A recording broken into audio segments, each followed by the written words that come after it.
and being able to, because I didn't have kids, I was divorced, it was a short marriage, all that kind of stuff. So it was a relationship with animals that began when I was 7 with a dog. And but when it came to cats, it was just like, wow, it's just a deep, profound love and respect. And they've been sharing my home ever since. Mm-hmm. And the other dynamic, the second thing that went on. You're listening to the Plant-Based Eating for Health podcast show. I'm your host, Kathleen Gage. We're here to plant seeds on compassion to animals, your health, and the environment, and topics related to business that align with all three of those areas. Enjoy the show. Well, I am beyond thrilled. I have one of my favorite people that I'm talking with today, and Angela Fischetti, like spaghetti. I always remember it because of that. It's like spaghetti, like spaghetti. And we can eat healthy vegan spaghetti for sure. But she is just a rock star out there doing amazing things. She's got an incredible business model. She's working with a lot of people, helping them to get on track with plant-based eating, with veganism, with their health. And what's really interesting about what Angela does is she also works with very, very elderly people. That's one group of people she works with. There are others. But with that, I'm just going to turn it over to Angela and say, great to see you, Angela. You as well, Kathleen. Thank you so much. It's been a while since we've chatted on this particular platform. It was actually about 2 years ago. Yes, it was. Yep, absolutely. Because I was looking it up today online and on the iTunes, and I was just playing around there with your station, and I was like, when did she and I do this? So yes, it was back in 2022. So this is nice to be back here with you. Thank you so much. It is so good to have you back, and so much has happened in the last couple of years. It's interesting because 2019 was a big change for a lot of people, and then obviously 2020 was huge for a lot of people, turned upside down. And I think that what happened with COVID, what really the greatest blessing of that whole experience is that a lot of people were confined to home and they started doing searches on the internet of how to get healthy. And so if anything, the whole plant-based movement and the whole vegan movement really came to the forefront in a way that it probably wouldn't have had we not had the shutdown. So let's start with you giving kind of a backstory of how you became vegan. You've been vegan a long, long time. And, some people think a year is a long time, and you've been vegan for a long time. So let's start with that and give us your Reader's Digest condensed version of when you became vegan, why you became vegan, and how you moved into what you're doing. Okay, well, thank you. It is interesting because, I was thinking about this the other day, that the move toward veganism was actually the same time period as when I became a personal trainer for fitness, right? And it was absolutely concurrent. And so it was 1987 that a thunderbolt hit me after I read the book Diet for a New America by John Robbins. And I had, at the time, I guess there was a cat living with me for about 7 years, and her name was Honey Bunny. And I literally came out of my room and took one look at her, and I went, no, I can't do this. No flesh for me. And I wasn't hip to veganism as such as it pertains to dairy, right? Until about 3 years later. So I would say that I transitioned from SAD to vegetarian around 87, and by 90 it was vegan. But that was a whole interesting journey, the way my path went, because I was living in Park Slope, Brooklyn. It was kind of a hip area, which it still is. And what was going on at the time down on the Lower East Side of Manhattan was this kind of cool, groovy, raw vegan movement. And it was being spearheaded at that time by a man, his name was Matthew Grace. And Matthew was a personal trainer. And he had a cable TV show. This is back when it was like some subsidiary of PBS, and it was just a real local channel. But it was all about being a raw vegan, his diet, his lifestyle, and how it affected him as a trainer. And that's where I got introduced to rebounding. And I was kind of, I really had a mission to meet him because I'm like, he's in Manhattan, man. I got to find this guy, and this whole group. And that's what happened. I explored it. And back then you would go to your local, like, vegetarian store, Hmm. Hmm. your little mom and pop food store, but it was all about health stuff, all health products. And that's what I used to do because, there was a little bit of internet around 1990, but it was a little bit, right? So you really had to do footwork to find out about this whole movement. I loved it. And I was reading books about it. And I just gravitated so easily into eating fruits and vegetables, nuts and seeds. And my backyard, well, I had a tremendous garden back there because my neighbor kept up my Hmm. grandfather's plants and what have you. And we also had a grapevine. I used to trade. I would pay my local vegans, raw vegans. I would be like, listen, I can handle the spiders coming out of the grapes. And I know you people want those grapes. How about you clean the yard for me in exchange for payment with grapes?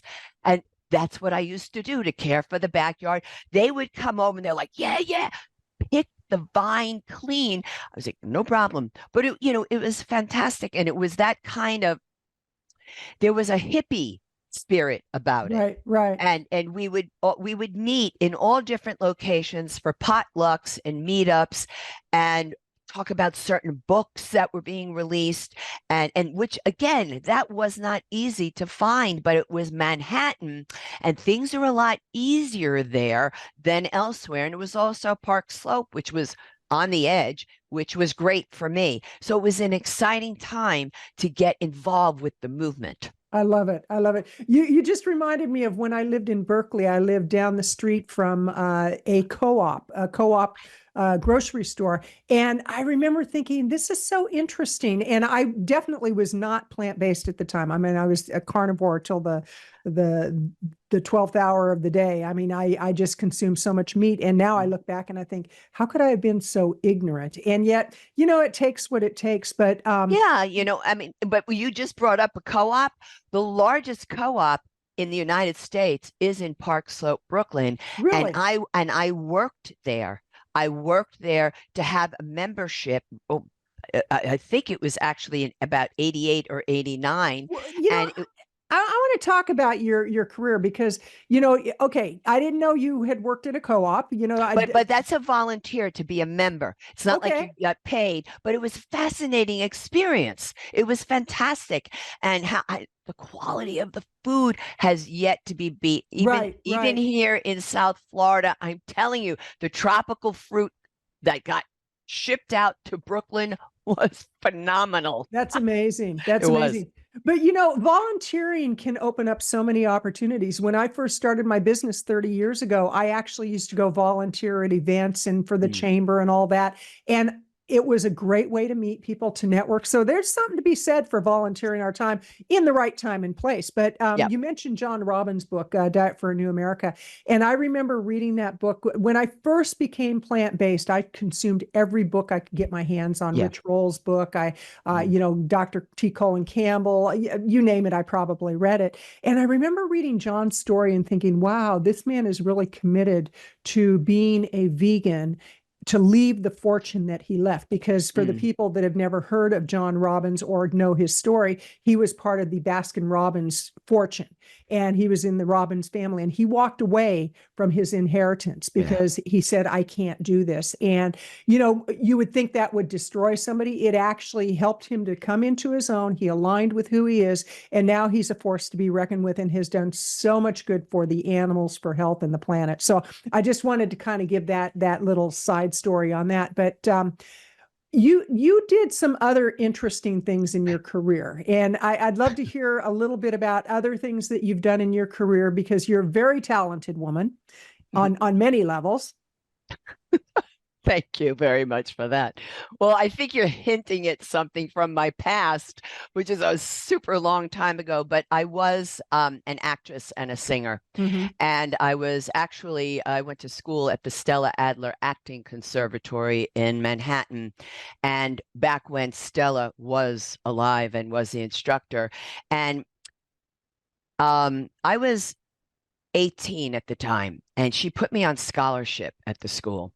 And it was kind of a big deal. But the thing about Stella, that even though I gave up acting and singing and all that, the thing about her as an instructor, and you can find her online, there's just a little bit of video left of her, but she had such a profound experience on me as an instructor.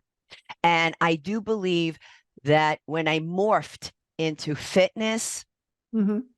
I was very influenced by her. She was equally my height, and she was absolutely stunning.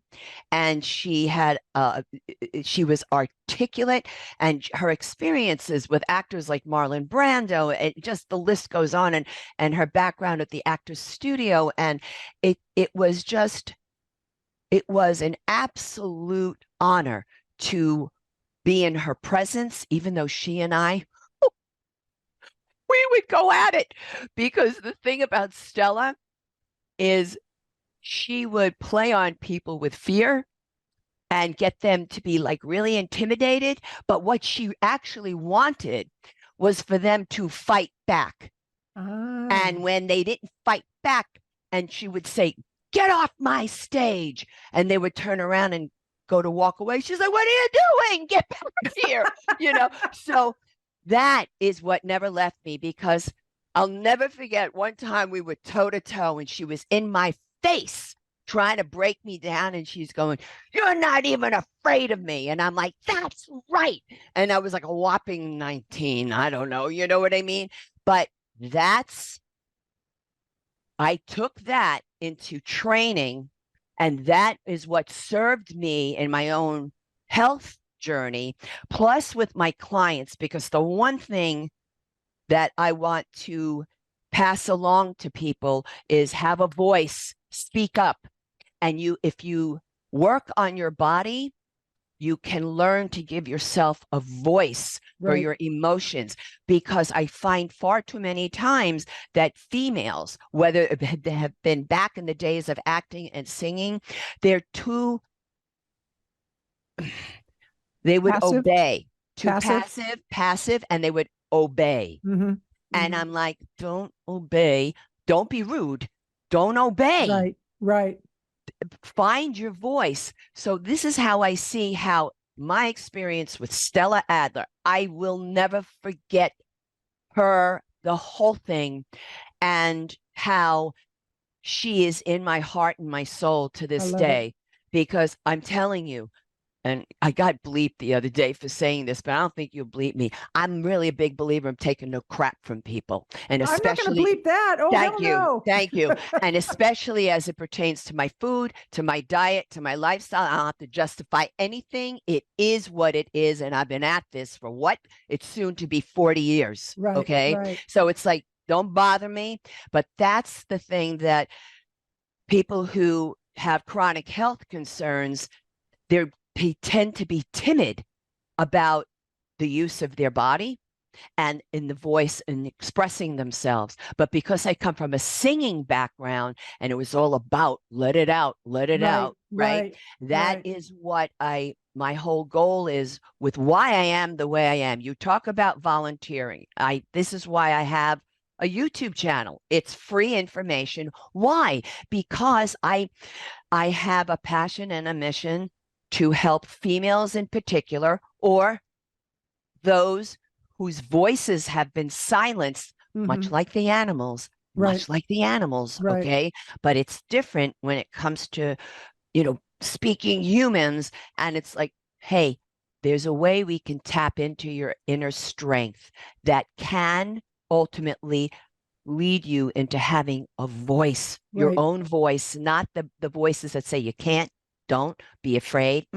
Not you. Take a pill, have the operation. Oh, you'll never be able to achieve that. That's just all a bunch of crap. It is. And I'm so glad you brought it up. And I just want to remind people you're listening to the Plant-Based Eating for Health podcast show. I'm your host, Kathleen Gage, and I'm here with Angela Fischetti. And we are having a great conversation about not being silenced. And, I don't want to get into any politics or anything, but I think we both are kind of on the same page with that. But right now, they're trying to silence a lot of people with the changes that are taking place. And we can't afford to do that because you look at the big pharma healthcare, which is really sick care, the food manufacturers, and how they're all in bed together, and they basically are they're dumbing down people with the foods that we eat, with the medications that people are put on, and with the sick care model rather than the healthcare model. And if you dare to speak out against what your doctor says, oh my gosh, you have to speak out. You have That's right. I one of the reasons I have decided to rebirth the Plant-Based Eating for Health show is, one, I noticed that I was getting thousands upon thousands of downloads every month without doing anything for a year. I mean, this show has been on hiatus for a year. And so obviously there's an interest. And I also know that the gift that I've been given from source, universe, God, wherever it may come from, is to work through me is my voice, whether it be on a podcast, whether it be my voice in writing. And we have to educate people. And that's what I love about you, Angela, is that you do educate people. You're in some ways, you're very, very kind and gentle. In other ways, you're in your face. You're a Brooklyn girl. Yes, exactly. That exactly right. And I will always allow her to surface. And I got to say, I love that, because I had a business partner many, many years ago. This was when the AIDS situation first started, and we were doing a lot of events together. And we actually did fundraisers to raise money for the very first San Francisco AIDS Foundation. Wow. I did a fundraiser in Sacramento for the very first AIDS. Before, at that time, it was like they were isolating the mostly men. And I mean, just the horrendous stuff that was going on. And we're seeing that now with the food. So let's, first of all, how can people find you? Where's the best site for them to go to? Well, thank you. I appreciate that. They can reach me by way of the contact form on my website, which is boomerandbeyondwellness.com. I'll repeat it, boomerandbeyondwellness.com, because a certain person here across the monitor from me taught me, repeat it. Say it slowly, repeat it. Good. Okay. Yeah, because it's crazy when somebody goes blah, blah, blah, blah, and you're going, what was that? Blah, blah, blah, blah. Exactly. No. Well, it's interesting because you said something about not giving up, and I've been I recently tapped into a gentleman by the name of Preston Smiles, and I really like his conversations that he has on podcast shows. And he said it's interesting about people. He grew up in the Comptons. He was in a gang, just running and gunning, and now he's a multimillionaire. He's a motivational speaker, inspirational. And he said what he learned was not to give up, to get his vision and his dream, and not to give up. And he said most adults, if they say they want something, they'll try 3 times, and if they don't get it within 3 times, they give up. You look at a child who wants to learn how to do something, they're going to keep doing it and doing it and doing it. We have to go back to that childlike mentality of like, I'm not going to give up. So let's talk about, the not giving up with one's health, because as we look at what's going on in the world today, and definitely in the US, it's sad to see what has happened to not only our adult population, but the elderly population, with the increase in dementia and Alzheimer's, and in the children's population of childhood obesity, and the adult onset of diabetes in children. What can you say to encourage people to look at what they're doing, and that there actually might be a better way than just popping some pills? Oh, well, I have my own personal experience, and my whole thing is that if I'm willing to share my anecdotal experience of popping pills versus not popping pills, and what I experienced from doing both. All right. I can tell you not popping pills is a lot kinder to the body. Mm-hmm. And I kind of feel like, Kathleen, and I'm going to tell you who said this to me. I used to have a client from massage therapy that was she was head of anesthesiology at several hospitals in South Florida, and she was my client for almost 20 years. And because she was also a yoga student, all that good stuff in personal training. And she said to me, when she learned about my experience having been on psychotropic drugs for over a couple of decades and what they did to my body, she said, "You are a walking 30-year study." She goes, "You're the study of what doesn't work about this, because I came out of that with 6 out of 8 masses in my body being endocrine system related. That's your hormones, right, and your glands. Mm-hmm. And you think I have some resentment around that? So I have to be careful when I talk about it because I'm angry, Mm-hmm. but there is also an element to that actually fueled my fire. Mm-hmm. And therefore, not only my fire about kind of being pissed off, okay, but my fire for compassion for others, because when I see them with the medications, look, there is a place and a time at times for medication. There just Right. is, Right. And I mean, one time I had cellulitis in my fingers, okay, and my fingers were going necrotic. They were turning black. You bet. I was like, give me the antibiotics, okay. But my point is that there are certain categories of medications that people turn to seeking help, but they Mm-hmm. don't understand the ramifications of being on these medications, and in particular for being on them for an extensive length of time. Right. I was on them for an extensive length of time, and I was never, ever checked. I was never given a blood test, never anything, until one day in 2017, I went to a biochemist, the same biochemist who administered Chris Wark's blood work. Mm-hmm. Okay. And he took my blood work, and that's when he came back and said, "Well, you got this, this, this, this, and this. I think you better go get checked for internal kind of stuff." And through my endocrinologist, I learned, wow, you got a lot of masses in your body. Mm-hmm. Mm-hmm. So I just talk to people from an anecdotal perspective, and the one connecting thread through all of this, actually, there was 2. I shouldn't say one, there was 2. One were animals, the companionship of cats, Mm-hmm. because that's been since 1980. And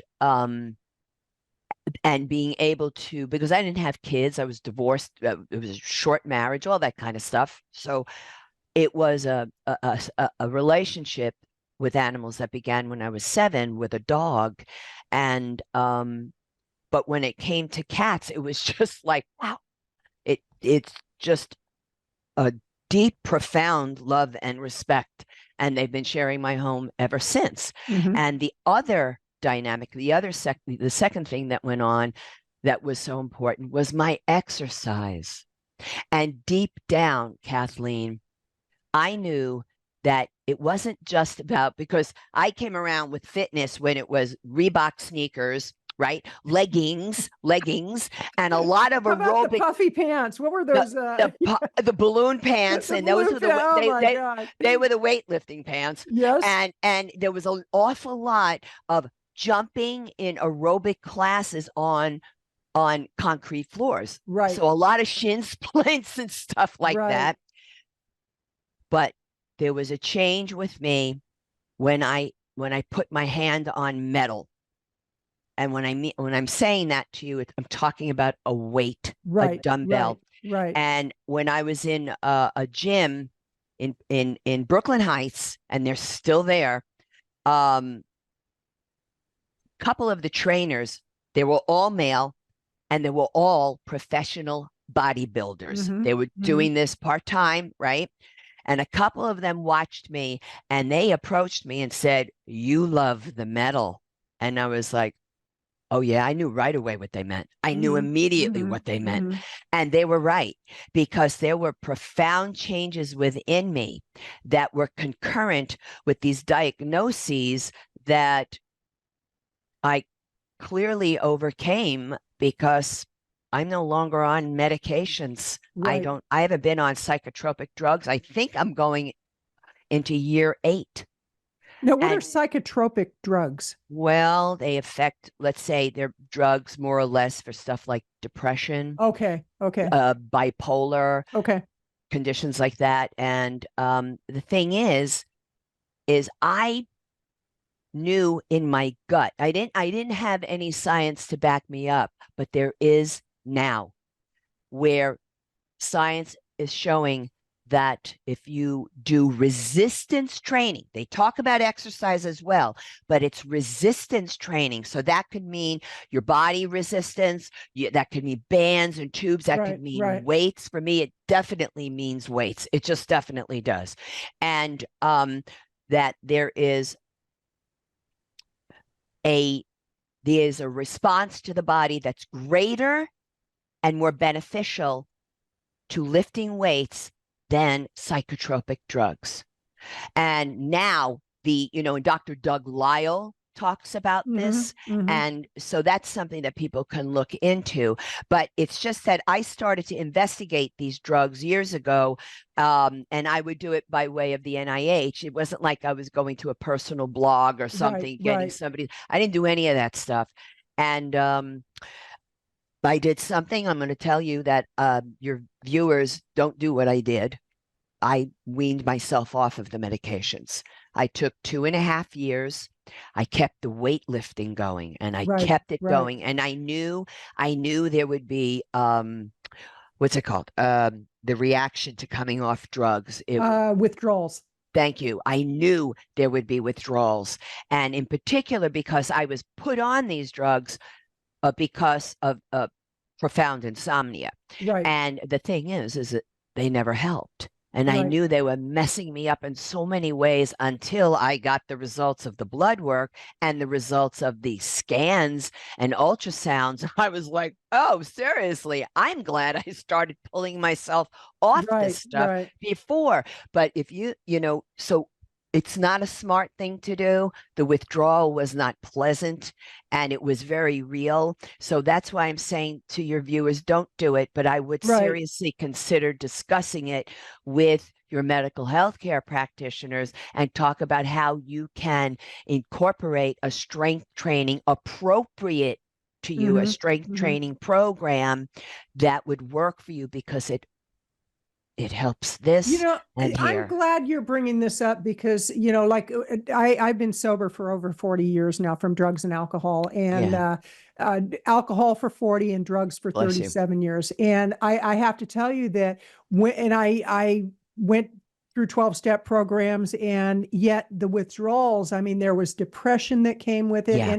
And, people look at me today and they go, oh, you didn't really have a problem with drinking. It's like, oh, yeah, I did. And I have somebody who jokes with me all the time about it. Like he jokes and I don't find it funny. And he Exactly. goes, I'm going to bring you a bottle of Jack Daniels. And I said, trust me, you would not like me when I'm Yeah. drinking. You got to Yeah. trust me on that because it's night and day to who I am now. And, irresponsible, violent, vulgar, I'm vulgar at times, but at least I know it now. Used to be vulgar in a black eye, but the thing that I really appreciate about what you're talking about is that so often in the medical profession, what the solution, quote unquote solution, which is really a band-aid, is give people drugs right away. Right. And in the US, the amount of advertising dollars that go into big pharmas, it's shocking and it's disgusting Yep. because, I actually was doing my yoga this morning and I go on and I listen to Jen Hillman and to Adrian, I think her name is. Yes. But anyway,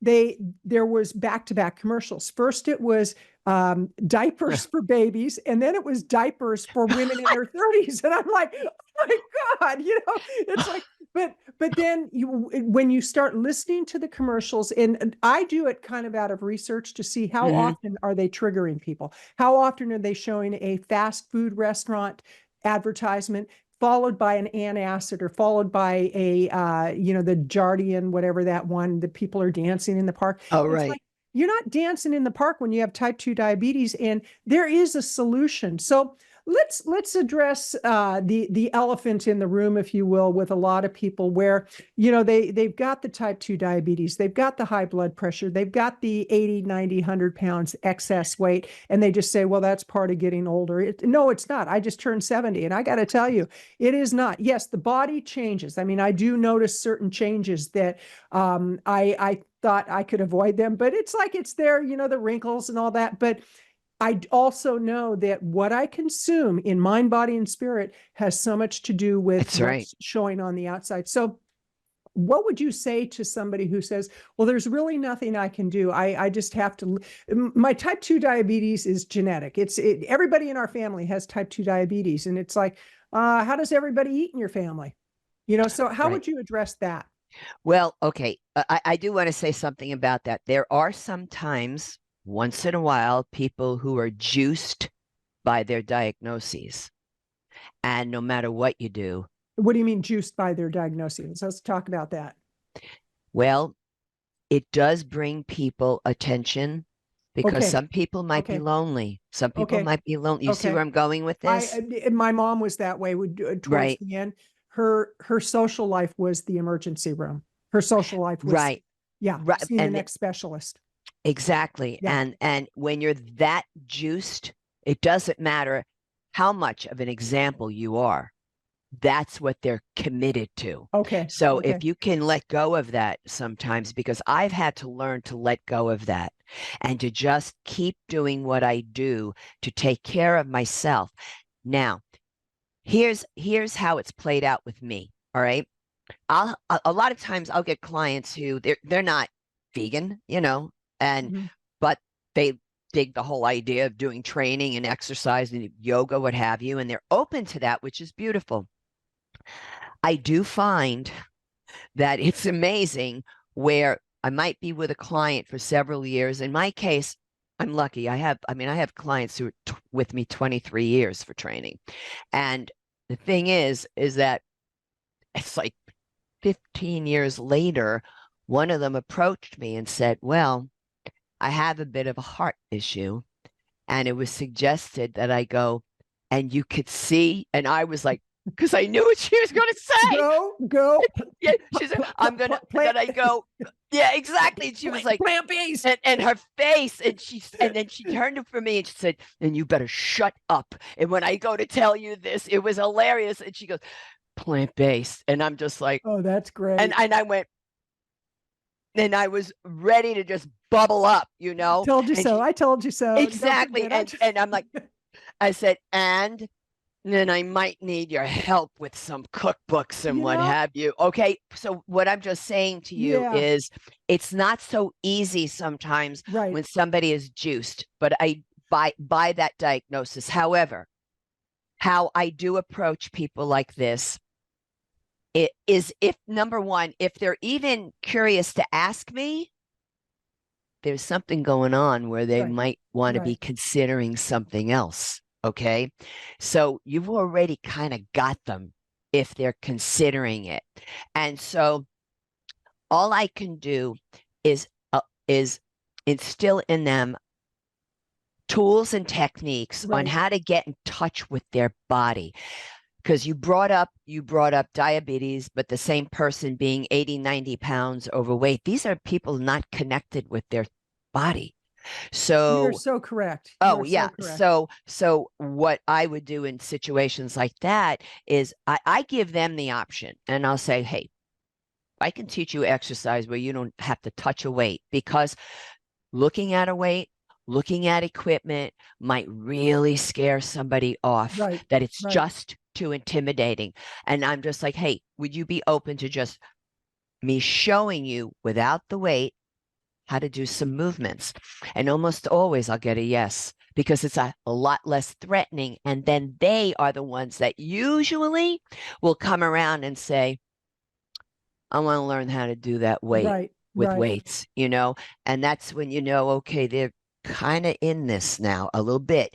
And a lot of that, Kathleen, has to do with the fact that, well, it ties in with giving themselves a voice, right? Right. Because they're hearing a lot of messages about being overweight, about having sugar, about how well your mother and father had it. And this plays with one's mind. But as soon as you become physical, you start to erupt chemicals in the body and hormones that Hmm. you might not be used to. Right. And they are Right. they happen to be the feel good stuff, right? And so when those neurotransmitters fire up, you start to feel a bit better about yourself. Right. Right. And I think self-languaging changes, the words we use about ourselves and call ourselves and the Hmm. names, Hmm. because I'm telling you, these people are not sitting at home saying nice things about themselves to themselves. Yeah, you're right. And I think it's also important to acknowledge that they're on an uphill climb when it That's comes to right. the food manufacturers. I mean, That's food right. manufacturers have scientists who are looking for that bliss point. And they actually, they're spending millions upon millions of dollars to get people to have that one explosion in their mouth that triggers their brain. I mean, so it's not necessarily someone's fault, but until they know. And then it's about, okay, what do you want to do? Do you want to continue down the path you're on, or do you want to make changes? And if you do, I relate a lot around the food addictions to alcohol and drugs. When Sure. I first got sober, I had a sponsor, kick butt sponsor. I mean, this woman took no prisoners at all. And she wouldn't let me have my little wham wham time. She'd let me wham wham for a little bit, and then it's like, okay, get over it. And Oh, um, I love her. yeah, oh, she was great. And the thing is that in recovery, she said there's only one thing that you need to change in your life if you want your life to be different. And I'm like, one thing? Oh, that's great. She goes, I said, what is it? She goes, everything. You need to change your playmates, your playgrounds, your all of that. And it's like, I can't do that. That was the story. The story Yeah. was, this was my life. And I look back 40 years later and I go, oh my gosh, night and day, night and day. It's the same with when we decide to change the way we're eating. And it takes people like yourself who can walk someone through the process with, okay, if you don't want to use weights, that's okay. And another thing that I think is really important for people to hear is that when all the medication we have, and they say, well, it's approved by the FDA. Well, the FDA is funded. 45% of their funding comes from the Yeah. very companies that they give blessings to. And so I think we really need to look at everything that's stacked against people. And it's not an easy thing, but it sure will be worth it. I got to tell you, it sure will be worth it. So, You and I have something in common because I abused food mhm, when I was mhm, and it's a very common age too, and it's very common in my field, in the fitness field. But this was back in about 19, I want to say 1990 again. mhm, But mhm, I put myself in a rehab in 1992, and it was mhm, all addictions, and it was on the heels of my marriage falling apart, mhm. and I was anorectic, I was bulimic, I was taking Epicac to What's throw it that? all up. It's a liquid you take, you drink it to make yourself vomit. I mean, I Okay. was abusing myself. I had a diagnosis back then. I don't know if they still call it that. I don't think they do, but it was called bulimorexia when you abuse exercise. Okay. I used to stay at the gym for hours and Right, hours and right, hours right. and then binge and purge because life was falling apart at home and all that kind of stuff. And but here's the interesting thing. I put myself into a rehab. I found out about this rehab. It was in Arizona. I don't recall if it was Phoenix or Tucson, to be honest. And it was a farm. It was a barn, and it was run by MDs and RNs who were yoga Sikhs from the Mm, okay, Kundalini line of okay, yoga. okay. Because back then in 92, I had the awareness at least that I was like, I don't want to go to a regular rehab. There's drugs involved with that stuff and everything else. And I mean, There's drug addicts there. no, meaning they would prescribe pills. Oh, All okay, right, okay, as a way to treat somebody. I'm like, I'm not interested in that. okay, So okay. in this particular rehab, we had we were required to do, I don't remember if it was 2 or 3 Kundalini yoga classes a day. And Wow. I don't know if you've ever done Kundalini. No, that It, one I have not. it is not in the Hatha yoga school, yoga line or yoga heritage of postures. It's in a class by itself, and it's designed to work on the glandular system and your hormones. So Hmm. you might be in a position, just picture this, in a seated cross-legged position on the floor with your arms in this position like this, and you are upright and you are going as fast as you can with breath of fire, as fast as you can for 15 minutes. Oh my gosh. And they clock you. And if you Wow. stop, they're like, get back into it. It was brilliant because it's where I learned the power of vigorous movement, yoga therapy. We also were served vegan and vegetarian food. This is 92. Okay. Wow.